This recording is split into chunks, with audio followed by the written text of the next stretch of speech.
The meeting room fell silent as Elder Taixu entered. His long, scaled body moved with grace despite his age. The 12 seats around the oval table were filled with the most feared hunters in the galaxy. This was the Galactic Council, where only the strongest predator species could sit. "The scouts have found a new world," Taixu said. His voice was deep and calm. "It is called Earth." Commander Jinsu, sitting at Taixu's right side, pressed a button. A blue and green planet appeared, as a hologram in the center of the table. "It looks rich with water and life," said Jinsu. His sharp teeth gleamed as he spoke. "Our scans show many different life forms, but the ruling species is strange." The hologram changed to show humans walking in a city. The council members leaned forward, their eyes narrow with interest.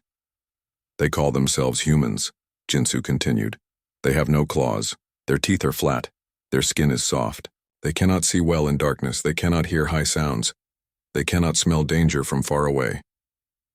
He paused. "Yet somehow, they have built cities and machines." Soman, the council's chief scout, stood up.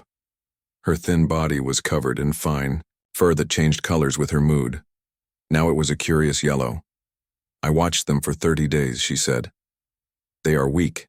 They tire quickly. They need much sleep. They cannot run fast or jump high.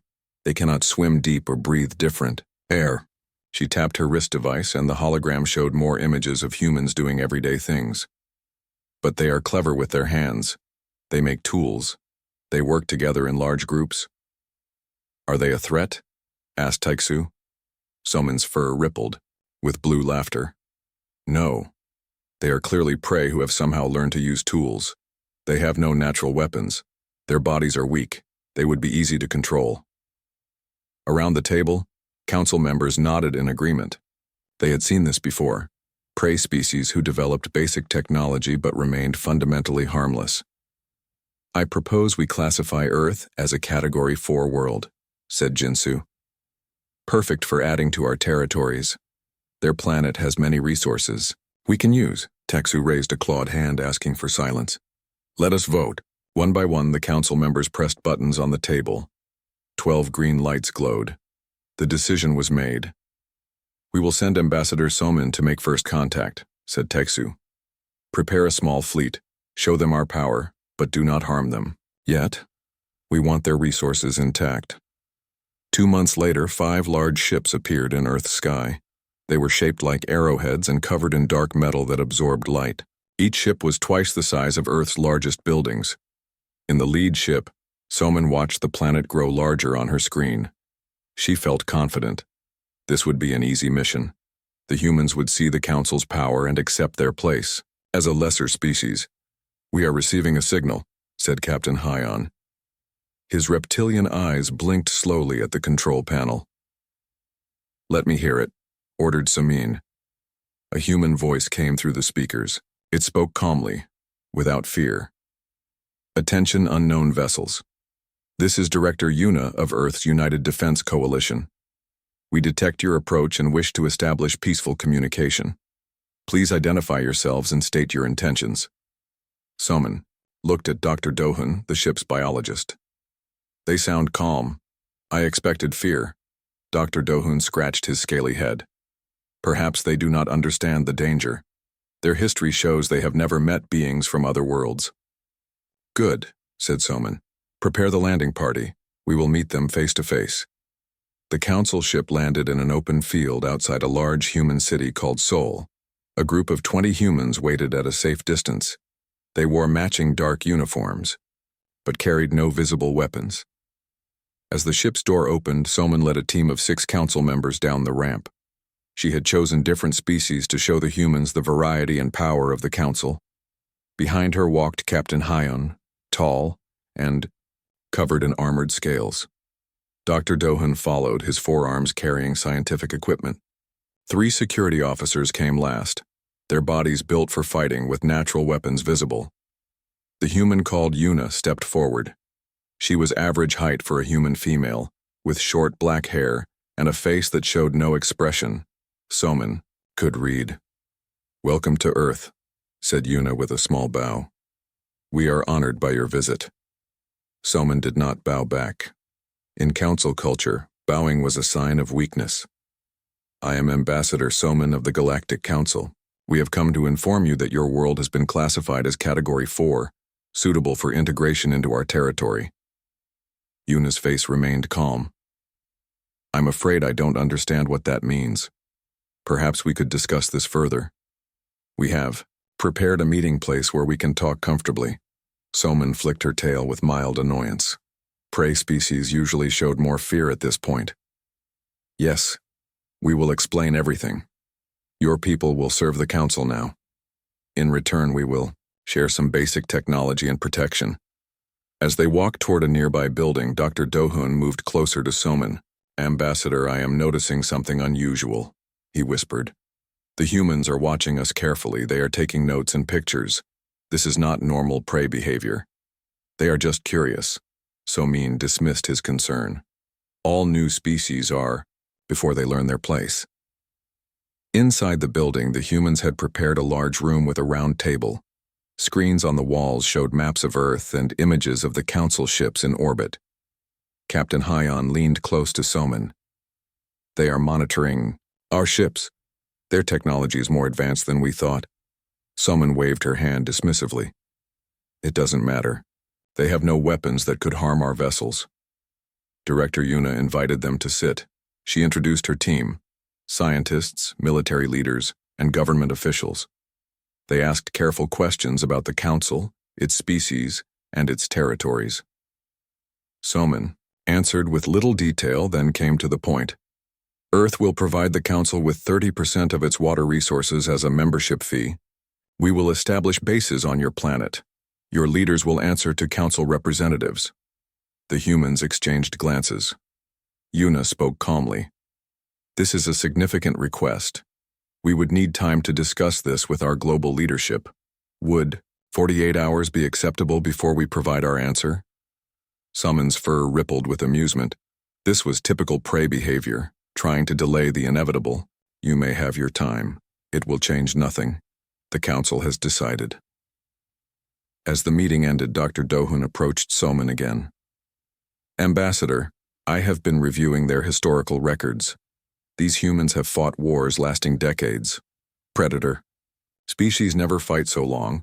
We decide dominance quickly." "What are you suggesting?" asked Soman. "I'm not sure," replied Dr. Dohun, "but I think we should be careful. These humans may not behave like other prey we have encountered." Soman looked at the humans as they spoke among themselves. They seemed so weak, so harmless. "You worry too much," she said. "In 2 days they will accept our terms. They have no choice." What Somin didn't notice was how carefully the humans were studying the council members, their movements, their technology, their biology. And she couldn't see what was happening all around the world as humans began to prepare for something the council had never expected from prey: resistance. 2 days after the first meeting, Captain Hyon prepared the council's main ship for a more formal visit. He checked all systems twice. Though he didn't expect any trouble from the humans, he was always careful. "Ambassador Soman, we are ready to land," he reported. "The human leaders have prepared a meeting place in their city." Soman's fur had shifted to a confident blue. "Good. Today we will make the terms clear. They've had time to accept the truth. They cannot resist the council." Dr. Dohun entered the bridge, carrying his equipment. "I've prepared to take more samples from the humans. Their biology is simple but interesting." He hesitated. "Captain, I've been studying their historical records. Something troubles me." "What is it?" asked Hyon. "Their wars," said Dr. Dohun. "They fight differently than any species I've seen. Predator species fight quickly. A few days of battle, then one side wins. But humans have fought wars lasting years, even decades." "Perhaps they are just inefficient killers," suggested Soman. "Perhaps," agreed Dr. Dohun. "Or perhaps there is something we don't understand about them." Captain Hyon considered this. "Stay alert during the meeting. Watch how they behave. We may need to adjust our approach." The ship descended through Earth's atmosphere. landing in a large open area outside Seoul. A bigger human welcoming party waited this time. Along with Director Yuna and her team were military officers in different colored uniforms and government officials from various countries. As the council members walked down the ramp, Captain Hyun noticed something interesting. The humans had positioned themselves in a careful pattern. Those with weapons stood at certain distances. Others had small devices in their hands or on their ears. They looked relaxed, but Hyun recognized the formation. It was defensive. "They're prepared for trouble," he whispered to Somin. "They don't trust us." "Of course they don't," replied Somin.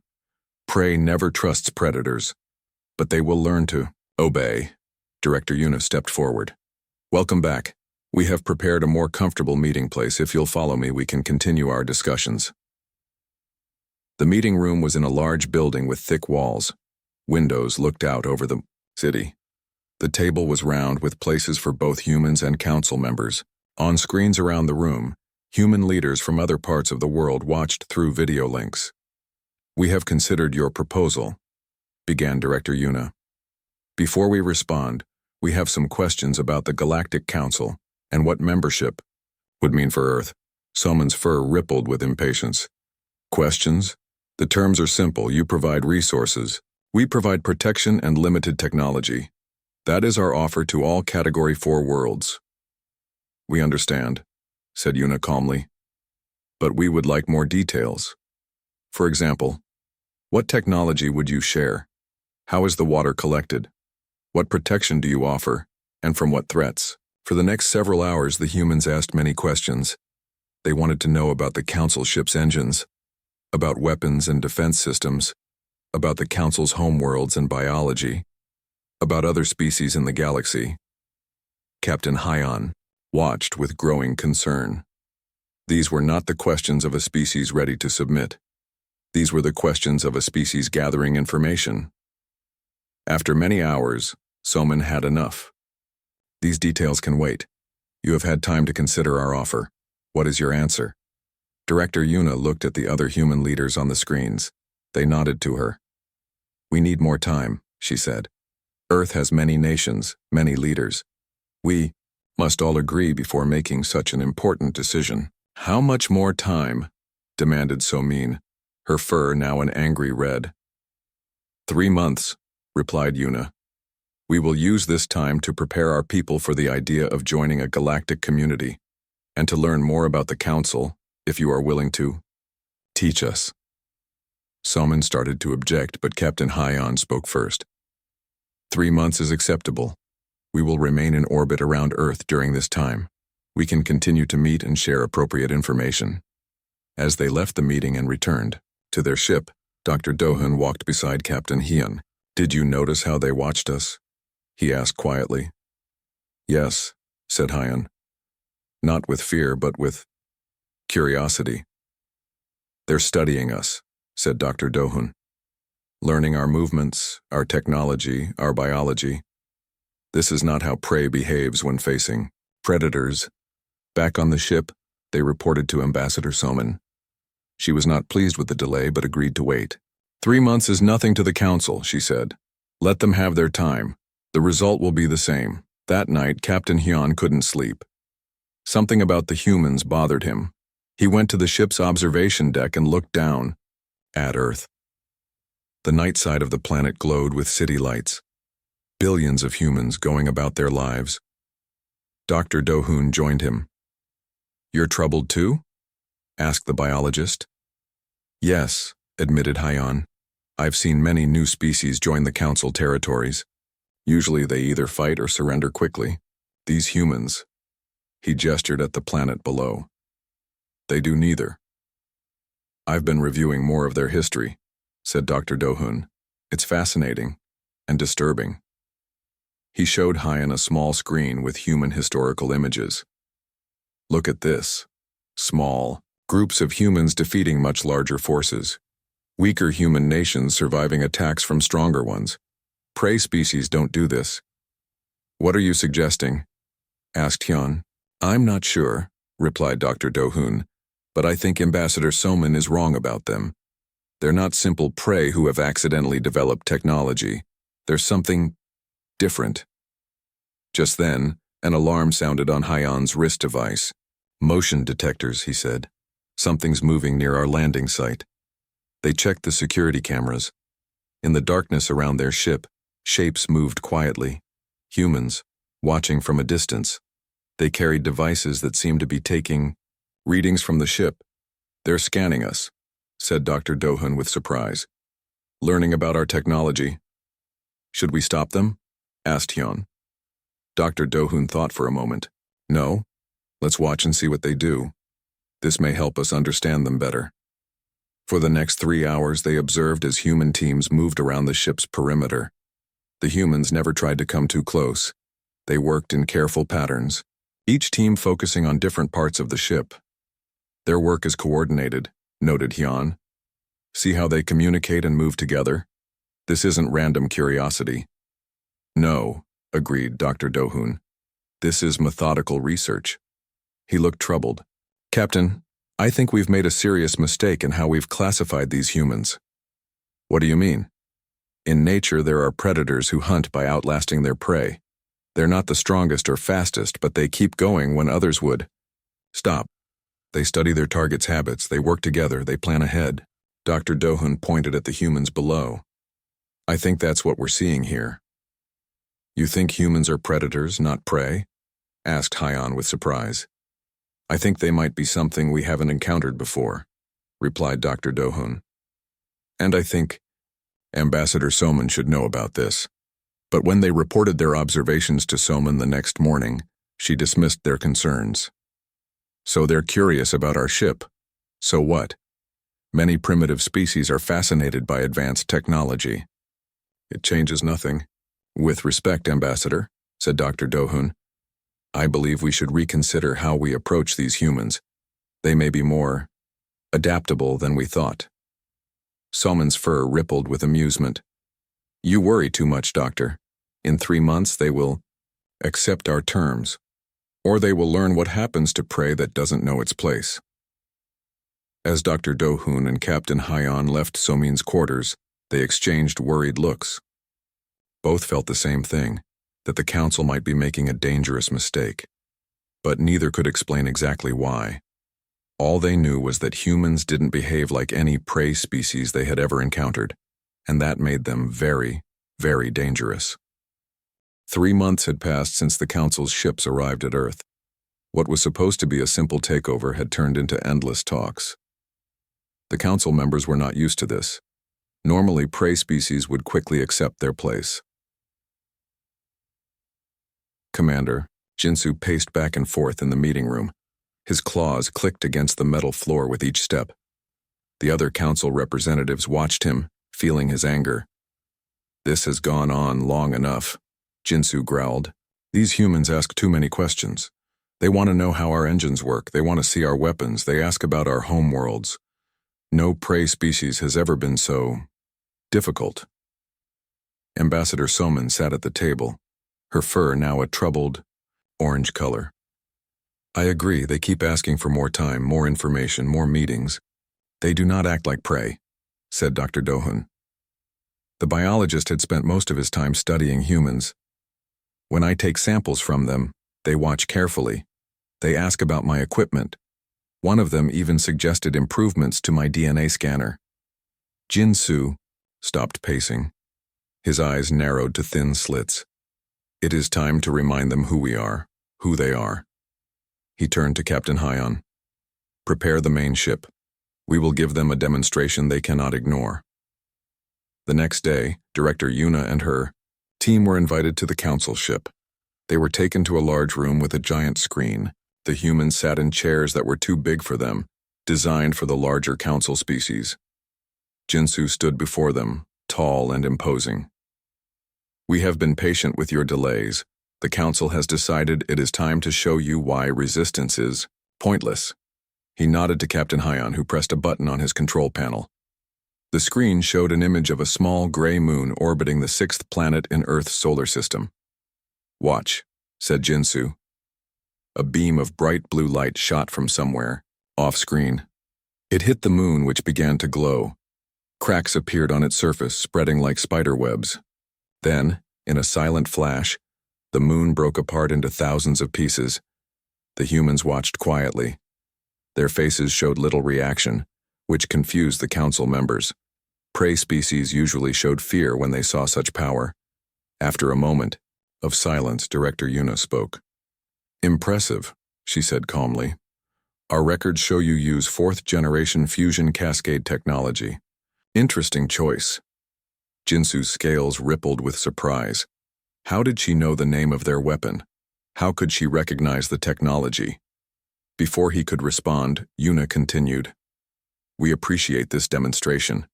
It helps us understand your capabilities better." She smiled politely.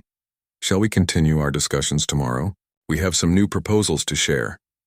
As the humans left the ship, Dr. Dohun approached Jinsu. "Commander, something is not right. They should have been terrified. Instead, they seemed interested, as if they were learning from us." Jinsu growled. "Keep watching them. I want to know what they're planning." In a secret facility deep underground, Minky, a human intelligence officer, sat surrounded by screens. Each one showed different information about the council species, their biology, their technology, their behavior patterns. She turned as Director Yuna entered the room. "Did the demonstration go as expected?" Minky asked. Yuna nodded. "They showed us exactly what we wanted to see, their main weapon system, and they confirmed our theory about their fusion technology." Minky pointed to one of her screens. "We've been monitoring their communications. They're becoming frustrated with us. They expected us to surrender by now." "Good," said Yuna. "The longer they wait, the more we learn." She walked to a large table in the center of the room. On it was a 3D model of a council ship, with parts of it disassembled to show the inner workings. "How is the reverse engineering going?" she asked. "Better than expected," replied Minky. "Some of their technology is advanced, but their approach is predictable. They build everything based on predator logic, maximum offensive power, minimal defense. They assume the best protection is to be the most dangerous." Yuna smiled. "A very different approach from ours." "Yes," Minky agreed. "And we've found something interesting." She tapped on a tablet, and one of the screens changed to show detailed scans of the council species. Each of their species has significant biological weaknesses. Their eyes are sensitive to certain light frequencies. Their hearing has gaps. Some have poor temperature regulation. "Weaknesses that wouldn't matter to predators who always attack first," said Yuna, "but very useful for us to know." A door opened and Jiwoo entered. She was the human translator who had spent the most time with the council members, learning their languages and customs. "Director," she said urgently, "I need to speak with you." "What have you learned?" asked Yuna. "It's about how they see us," Jiwoo explained. "In their culture, all species are either predators or prey. No in between. They've classified us as prey because we lack natural weapons." She paused. "But I've been studying their historical records. None of their prey species has ever developed technology beyond simple tools. They have no category for us. And that confuses them." Yuna nodded. "More than that," said Jiwoo. "It blinds them. They cannot understand how we think because they believe we must think like prey. They expect us to either fight or run away. Our strategy of learning, adapting, and planning makes no sense to them." Minky looked up from her screens. "They see our cooperation as weakness. In their society, even among the same species, they compete rather than cooperate. The council itself is just a temporary alliance of convenience." "This gives us an advantage," said Yuna. "But we must be careful. I've read about their history. When predators are confused, they often become more aggressive." Jiwoo nodded. "I've been trying to explain to some of the more reasonable council members how humans evolved, that we weren't always at the top of our food chain, that we had to outthink predators faster and stronger than us." "What was their reaction?" asked Yuna. "Most don't believe me," said Jiwoo. "But Dr. Dohun, their biologist, has been listening. Today, after the demonstration, he asked me more questions about human history, about how small groups of humans have defeated larger forces through strategy and innovation. He's beginning to understand, said Yuna. Yes, replied Jiwoo. And he seems worried. I think he's trying to warn the others, but they won't listen. She looked at both Yuna and Minky with serious eyes. I told him something that really made him think. I said, humans don't think like prey. We think like something that hunts predators. A silence fell over the room as they considered this truth. Humans had evolved not just to escape predators, but to overcome them through intelligence, tools, and cooperation. How much longer do we need? Asked Yuna. Minky checked her screens. The defense systems around Earth are 80% complete. The prototype ships are ready for testing. If things stay peaceful, we need another month. If not, she shrugged. We may not have a month, said Yuna. Some of the council representatives are losing patience, Commander Jinsu especially. She walked to the window that looked out into a massive underground hangar. Below, hundreds of workers moved around several sleek ships unlike anything humans had built before. Tell all stations to move to alert level 2, Yuna ordered. I believe the council is about to make their next move, and it won't be just a demonstration this time. What none of them knew was that at that very moment, a faction of the council led by the aggressive Wangil was already planning an attack. They had grown tired of talking and waiting. They wanted to show these humans once and for all what happens to prey that doesn't know its place. Wangil stood on the bridge of his warship, the Fang of Night. His body was covered in dark plates that could stop most weapons. 6 other ships followed behind him. All moved silently toward Earth with their stealth systems on. The main council will be angry, said his second-in-command. We did not get permission for this attack. Wangil made a sound like grinding rocks. In his species, this was laughter. By the time they learn what we've done, it will be too late. The humans will be broken. The council will thank us for solving this problem. On the screens around him, Wangil could see Earth growing larger. His plan was simple. He would attack a large coastal city, show the humans real destruction, not just a small moon breaking apart. After they saw their buildings fall and their people die, they would beg for mercy. That's what prey always did. We will reach attack position in 30 minutes, said the pilot. The humans have not detected us. Wangil felt the joy of the hunt rise inside him. This would be easy.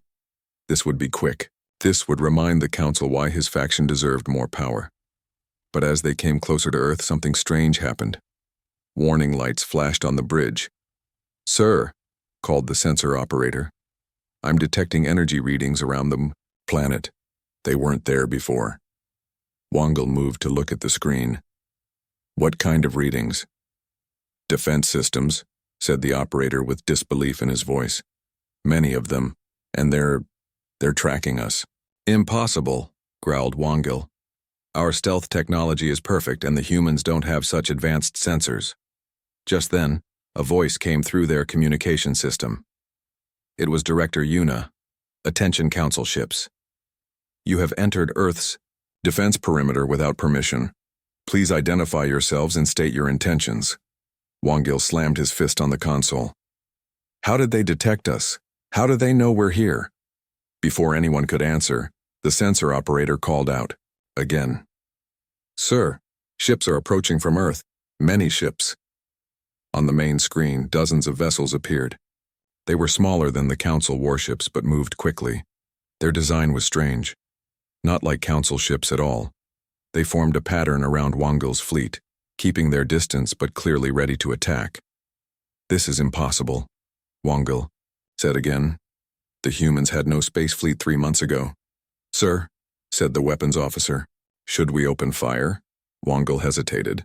This was not what he expected, but he had come to fight, and he would not turn back now.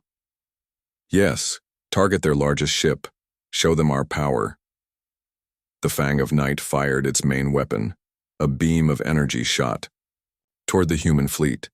But something unexpected happened. The human ship moved with shocking speed, and the beam missed. Then the human ships fired back. Not with energy beams like the Council used, but with something different. Small, fast projectiles that the Council sensors couldn't track well. They hit the Fang of Night in specific places, not randomly, but targeting weapon systems, engines, and sensors. They know where to hit us, said the second in command with growing fear. They know our weak points. Within minutes, 2 of Wangil's ships had lost power. Another could not fire its weapons. Wangil watched in shock as his perfect attack fell. Apart. "Sir, what should we do?" asked the pilot. Wangil was about to order a retreat when a new kind of weapon hit the fang of night. It wasn't trying to destroy the ship. Instead, it seemed to be affecting the crew. Wangil felt strange. His muscles became weak. His mind grew foggy. "Some kind of, gas," he managed to say before falling to the floor. When Wangil woke up, he was in a white room. He tried to move, but found his limbs were held by some kind of energy field. Looking around, he saw other council members from his fleet in similar positions. A door opened and Director Yuna walked in with Dr. Dohun. The council biologist looked at Wangil with sad eyes.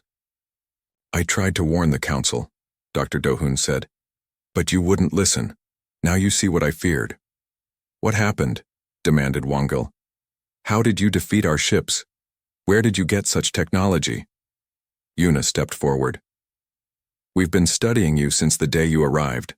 Every piece of technology you showed us, every biological sample you took from us, every conversation." She smiled slightly. "You thought you were testing us, but we were learning about you." "That's not possible," said Wangil. "Our technology is far beyond yours. You couldn't understand it so quickly." "That's where you're wrong," said Yuna. "Your technology is advanced, yes, but it's predictable. You build for power, not efficiency. For attack, not defense." She walked around the room, looking at each captured council member. "Most importantly, you build like individuals, not like a team." Dr. Dohun spoke up. "She's right, Wangil. I've been studying humans closely. Their strength isn't in their bodies, it's in how they work together." He pointed at Yuna. "Tell him what you told me about human evolution." Yuna nodded. "You see, humans evolved as persistence hunters. We didn't outfight our prey. We outlasted them. We didn't need to be the strongest or fastest. We just needed to be patient, adaptable, and cooperative." She turned to a screen on the wall and pressed a button. It showed images of ancient humans hunting large animals. Our ancestors would chase animals until they collapsed from exhaustion.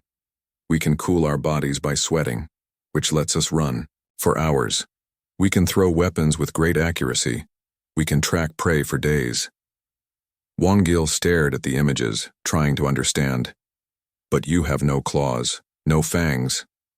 "We didn't need them," said Yuna. "We had each other, and we had these." She held up her hands. "Hands that can make tools, brains that can imagine new solutions, and something you seem to lack, the ability to truly work together." Dr. Dohun turned to Wangil. "I tried to explain this to the council. Humans aren't predators or prey in the way we understand. They're something different. They didn't evolve to fight with natural weapons. They evolved to solve problems. And war," said Yuna calmly, "is just another problem to solve." Wangil felt cold fear for the first time in his life. "What will you do with us?" "Nothing harmful," replied Yuna. "You'll be treated well. We don't kill captured enemies. Another concept I understand is foreign to your species." As if to prove her point, a human entered with food and water for the prisoners. The human showed no fear despite being in a room with several dangerous predator aliens. "Your attack has forced us to reveal our preparations before we planned to," continued Yuna. "But perhaps that's for the best. Now the council can see the truth." "What truth?" asked Wangil. "That the predator-prey relationship you've built your society on doesn't work anymore, not with us." Yuna walked to the door. "Elder Teksu has requested an emergency meeting. Dr. Dohun will take you back to the council after you've recovered." After Yuna left, Wangil looked at Dr. Dohun. "How did they build those ships so quickly? How did they learn to defeat our stealth systems?" Dr. Dohun's scales shifted in a sign of deep worry. "They studied everything about us. While we were watching them for signs of fear, they were watching us for weaknesses." He leaned closer to Wongil. And they found them, not just in our technology, but in how we think. What do you mean? Predators compete, even within their own species. It makes us strong individually, but weak as a group. Dr. Dohun looked at the door where Yuna had left. Humans cooperate at a level we can't understand. They share ideas. They build on each other's work. He struggled to find the right words. They hunt like a single organism with billions of minds. Wongil lay back, staring at the ceiling. His attack had failed completely. His ships were captured, not destroyed. His crew was being fed, not killed. Nothing made sense anymore. The Council must understand what we're facing, said Dr. Dohun. These humans aren't prey. They're something we've never encountered before, something our evolution never prepared us for. What are they then? Asked Wongil. Dr. Dohun looked at him with serious eyes. The end of the predator-prey galaxy as we know it. 1 year had passed since the Council ships first appeared above Earth. Now the Great Council chamber was filled with tension. All 12 leaders sat at the oval table, their faces showing various emotions: anger, fear, confusion, and worry. Elder Taxu called the meeting to order. His voice was not as strong as it had been a year ago. The recent events had affected him deeply. We gather today to discuss the human situation, he said. It has become clear that our initial assessment was wrong. Commander Jinsu slammed his fist on the table. Wrong? It was a disaster. Wongil's attack failed completely. 6 of our best warships captured. And now the humans have spread throughout our territory, making friends with all the prey species we control. Ambassador Soman's fur was now a deep purple, the color of shame. I take responsibility for my incorrect report. I did not understand what I was seeing when I studied them. Dr. Dohun stood up. He had become the Council's expert on humans over the past year. The problem was not just your report, Ambassador. It was our entire way of thinking. He activated the room's hologram system, showing images of humans throughout history. Look at these, he said. Humans hunting large animals without claws or fangs. Humans building cities without natural strength. Humans making art and music while also creating weapons. He paused. We tried to place them in our categories, predator or prey, but they don't fit. What are they then? Asked one of the Council members. They're problem solvers, replied Dr. Dohun. When they face a stronger enemy, they don't just fight or run. They study, adapt, and overcome. Their weakness became their strength. Because they weren't naturally strong, they had to become smart. Because they weren't naturally fast, they had to become patient. Because they weren't naturally armed, they had to become creative. The Council members looked at the images, trying to understand this new perspective. The real danger, continued Dr. Dohun, is that they share knowledge in a way we don't. When one human learns something, they teach others. Their ideas build on each other. They don't compete for knowledge. They cooperate. Elder Taixu nodded, slowly. And now they've learned about our technology, our biology, our weaknesses. Yes, said Dr. Dohun. In just 1 year, they've matched our military technology. They've established relations with 27 worlds we previously controlled. They're offering protection and partnership to species we've dominated for centuries. How is this possible? Asked Jinsu, his voice now more confused than angry. Let me show you, said Dr. Dohun. He changed the hologram to show a map of the galaxy. Red dots showed Council territories. Blue dots showed human allies. The blue was spreading rapidly. Humans don't think like us, explained Dr. Dohun. We conquer. They connect. We demand. They offer. We separate us from them. They look for common ground. The Council chamber fell silent as they stared at the map. After 300 years of unopposed rule, their power was slipping away faster than anyone could have imagined. What do they want? Asked Elder Taixu finally. Total control? Revenge for Wongil's attack? No, said Dr. Dohun. That's what we would want. They want something else. He looked around the room. They've asked to address the council directly. Should I bring them in? Elder Tegsu thought for a long moment, then nodded. Yes. It's time we heard from them directly. When Director Yuna entered the council chamber, many members were shocked. No prey species had ever been allowed in this sacred place. But Yuna walked in calmly, followed by a small team of humans. None showed fear or nervousness. Elder Tegsu spoke first. Director Yuna, you have requested this meeting. The council will hear you. Yuna bowed slightly, a human gesture of respect but not submission. Thank you, Elder. I come today not to make demands but to suggest a new path forward. She moved to the center of the room, activating her own device. The hologram changed to show Earth and then zoomed out to show the galaxy. For thousands of years, the Council has divided all intelligent life into two categories, predator and prey, she began. This system worked for you because it matched your evolutionary experience, but it has led to stagnation.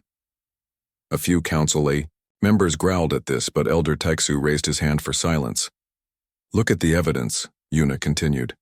In the past year, working together with species you classified as prey, we've made more technological progress than the Council has. In a century, we've found solutions to problems your scientists said were impossible. She showed images of new ships, new energy systems, and new worlds flourishing after years of Council control. The predator-prey dichotomy that has defined your civilization is fundamentally flawed, Yuna said. Humans reject this classification entirely. We see all intelligent life as potential allies, not as hunters or victims. Your society has stagnated because predators compete primarily within their own species. Humans cooperate, and that cooperation extends to anyone willing to work with us. Commander Jinsu could not remain silent any longer. What do you propose, then? That we surrender our authority? That predators accept equality with prey? Impossible. Yuna turned to him. You misunderstand. This isn't a negotiation. The choice is between partnership with humanity or obsolescence. We've already established treaties with 27 formerly subjugated worlds. Their combined resources exceed the Council's by a factor of 3.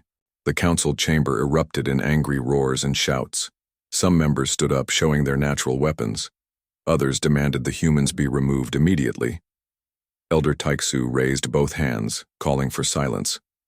When the room finally quieted, he spoke. I have lived for 300 years, he said.